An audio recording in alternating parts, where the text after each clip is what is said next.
पिछले 24 घंटे में उड़ीसा के ऊपर ड्राई वेदर प्रिवेल हुआ है। वेरी डेंस फॉग ऑब्जर्व की गई नयागढ़ में, जहां विजिबिलिटी 40 मीटर दर्ज की गई है। उसके अलावा कटक, गोपालपुर, अनुगुल, क्योंझर में डेंस फॉग ऑब्जर्व की गई है। मॉडरेट फॉग ऑब्जर्व की गई है भुवनेश्वर, छतरपुर और ढेंकनाल में। पुरी और भवानीपटना में शैलो फॉग ऑब्जर्व की गई है। अब बात करें मिनिमम तापमान की, तो मिनिमम तापमान सबसे कम जो तापमान है वो झारसुगुड़ा और राउरकेला का रहा, जो कि 8 डिग्री सेल्सियस दर्ज किया गया है। बाकी जगहों पर भी इंटीरियर में भी काफी जगह पे हमारे उड़ीसा में तापमान है कल के मुकाबले नीचे गिरे हैं। हिल स्टेशन में जीवदगिरी का जो कि एक एएमएफ हिल स्टेशन है, उसका तापमान 6.4 डिग्री सेल्सियस, भुवनेश्वर का तापमान 18.6 डिग्री सेल्सियस रहा और कटक का 17 डिग्री सेल्सियस रहा। और जहाँ भुवनेश्वर मॉडरेट फोग रही और डेंस फोग ऑब्जर्व हुई है कटक के अंदर। मिनिमम तापमान की बात करें बाकी जगहों में, तो सिमलीगुड़ा में 9.1 डिग्री सेल्सियस दर्ज किया गया, फुलवानी में 9.5 डिग्री सेल्सियस, सुंदरगढ़ में 9.8 डिग्री सेल्सियस मिनिमम तापमान दर्ज किया गया है। अगर बात 24 आवर चेंज की, तो 24 घंटे में क्योंझर में -4.9 डिग्री सेल्सियस पारा जो नीचे गिरा है कल के मुकाबले। संबलपुर में -3.7 डिग्री सेल्सियस कम रहा। राउरकेला में -3.4 डिग्री सेल्सियस कम रहा। पारालाखंडी में +2 डिग्री सेल्सियस का चेंज देखा गया है, बढ़ा है वहाँ। भुवनेश्वर में भी -1.9 डिग्री सेल्सियस का चेंज देखा गया। कटक में -2 डिग्री सेल्सियस तापमान कम रहा है कल के मुकाबले।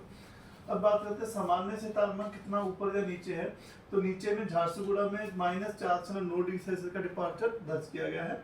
चांदौली में +2.4 डिग्री सेल्सियस, बलांगीर और तितलागढ़ में 2.3 डिग्री सेल्सियस का डिपार्चर देखा गया है। भुवनेश्वर में 2.6 डिग्री सेल्सियस और कटक में भी 2.2 डिग्री सेल्सियस का डिपार्चर दर्ज किया गया है।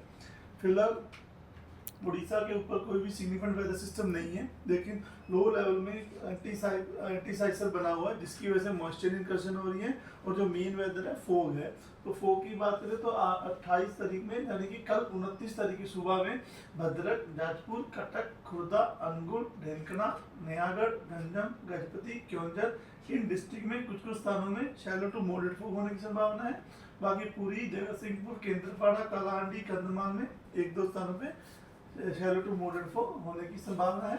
इसी बार डे 2 यानी कि 29 तारीख की सुबह में जो शैलो टू मॉडरेट फोग कुछ कुछ स्थानों में हो सकती है, वह कोस्टल उड़ीसा, अनुगुल, ढेंकनाल, क्योंझर में होने की संभावना है। और 1-2 स्थानों में कालाहांडी, कंधमाल, बोलांगीर, बोध और सुंदरगढ़ में होने की संभावना है शैलो टू मॉडरेट फोग। इसका डे 3 यानी कि 30 तारीख की सुबह में गजपति, गंजम, जगतसिंहपुर, केंद्रपाड़ा इन डिस्ट्रिक्ट में कुछ कुछ स्थानों पे, खुर्दा, पुरी, कटक, नयागढ़, कालाहांडी, कंधमाल, सुंदरगढ़, ढेंकनाल, अनुगुल इनमें 1-2 स्थानों पे शैलो टू मॉडरेट फोग होने की संभावना है। और वेदर की बात करें तो वेदर अगले 7 दिन तक 2 फरवरी तक वेदर ड्राई रहने की संभावना है।